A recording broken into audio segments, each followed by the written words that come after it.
Today we're looking at the Yellowstone Alpine 2, which is said to be a 1 or 2 man tent.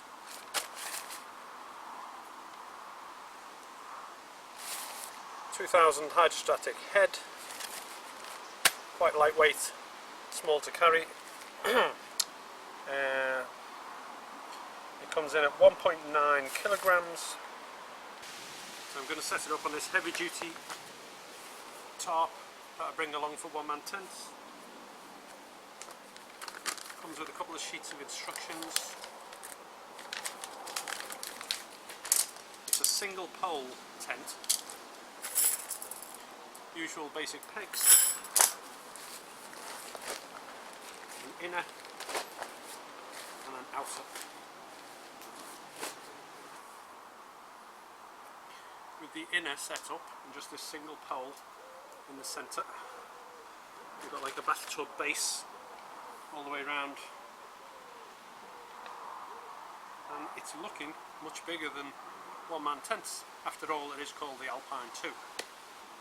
So put the fly sheet on and check it out then. 1 peg left over as a spur. But this is looking really big. I'm surprised just how big it is for the pack size.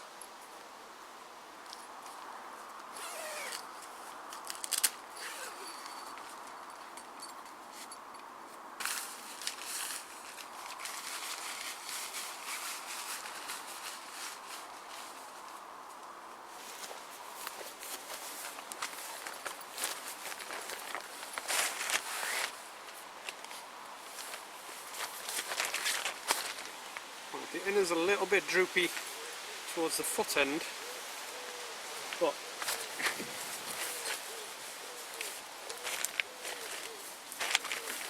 you don't even need that space for your feet. There's plenty of room to bring it inside. You can see lots of mesh just above the head area, and you also get a little porch on the other side, but no access to it from inside the tent. So you can put some things outside there overnight.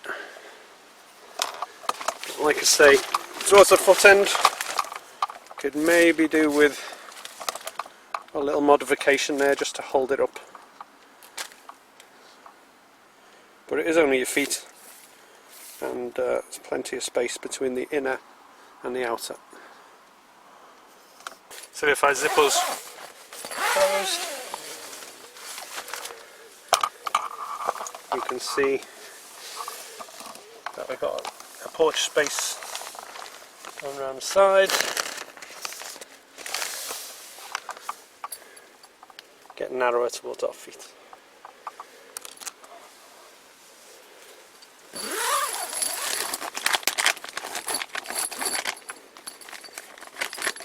The zips are catching a bit.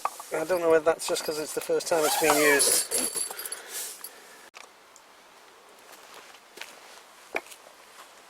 So the other features of this tent, you've got a couple of pockets inside, nothing exciting. A storm flap over the zip, held closed with Velcro. We've got a couple of vents, one on each side with a bit of Velcro holding them.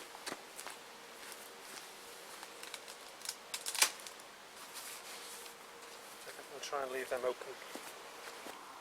Slightly unusual for this style of tent, because we've just got the single hoop over the top, which is pre-shaped, and these look to be doing a good job holding the fly sheet off the inner. There's one of those on each end.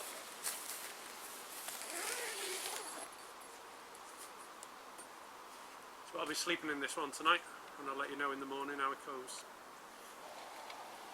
As you may have seen from the title of the video, this is my second visit to a nearly wild camping location. This one is a bit wilder than the previous one.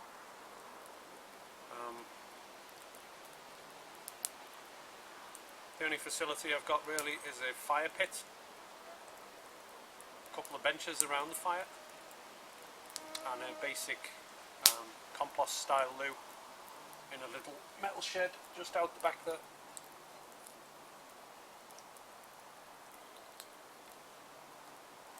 I'll show you that in a minute. As far as I know, I've only got one other neighbour. He's in the next section of woodland, fur distance behind me, and he's got a similar setup, fire pit, a couple of benches, but he's sleeping in a hammock tonight.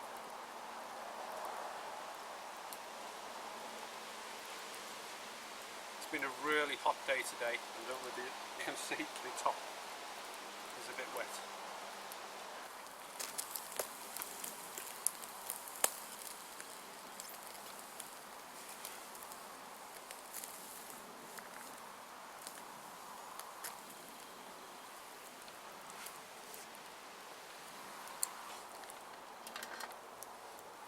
Glass of red wine and some lamb steaks. So I'm just taking a wander to the toilet, which is here.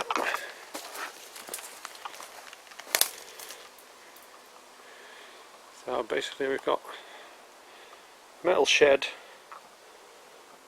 on a pallet, and there's a big hole dug underneath as a drop pit.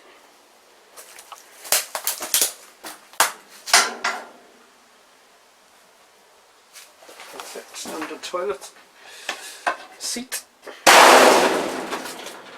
a big hole down to the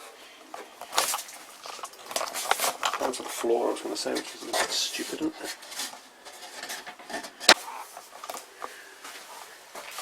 And it's actually nice and clean, no spiders. The beauty with this is when the pit is starting to fill up, you can literally, might take 2 or 3 people to do it, but lift up the whole unit, move it somewhere else over another pit, and fill this pit in. There's the soil that came out of it to start with.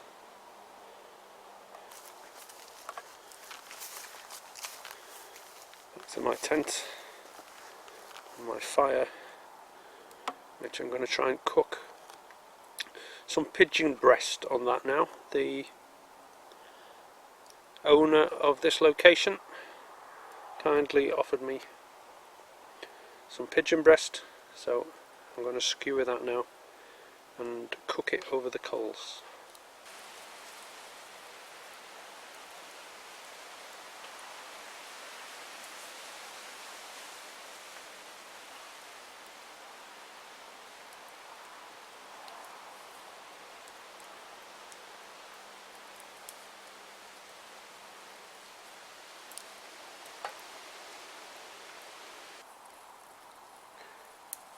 So there's a pigeon breast cooked, or probably overcooked in my case. I just wanted to be sure it was cooked right through. It's actually quite crispy on the outside and fairly tender on the inside. But of course it's not as big as the average chicken breast that you get. So it's just gone 6:30. Didn't sleep too well last night. It was actually a bit too warm. I thought about bringing a lighter sleeping bag, but I thought no, it will go cooler in the night, but it didn't go much cooler. It stayed pretty warm last night.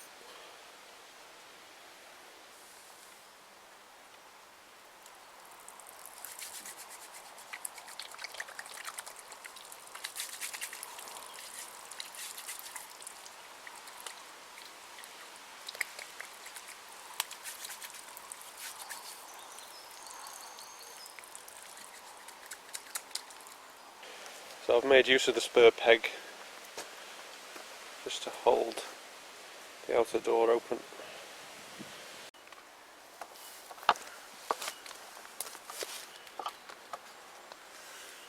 There's enough space, well, plenty of space for my sleeping kit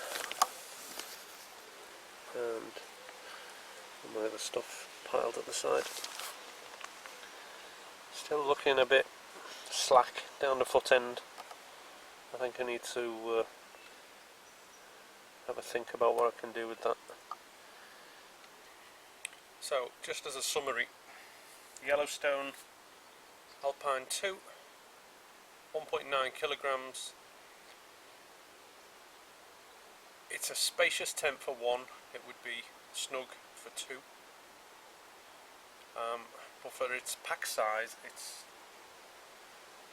quite surprisingly big. It's not designed to be a four-season tent. Summertime, lightweight backpacking, it's ideal, and you can't go wrong at that price.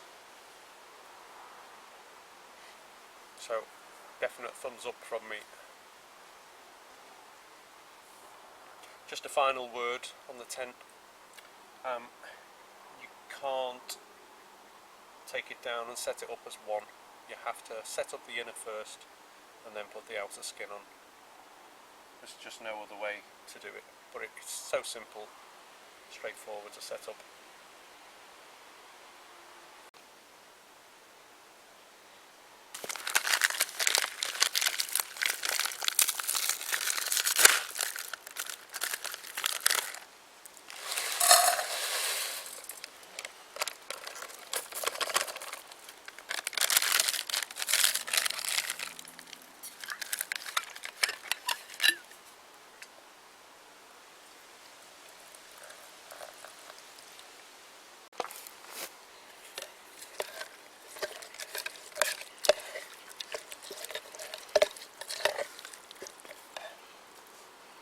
Basically a porridge with pumpkin seeds and milk powder already mixed in, so I just needed to add water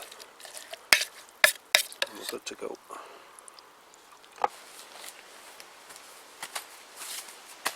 Does it fit back in the bag? Yes, just about.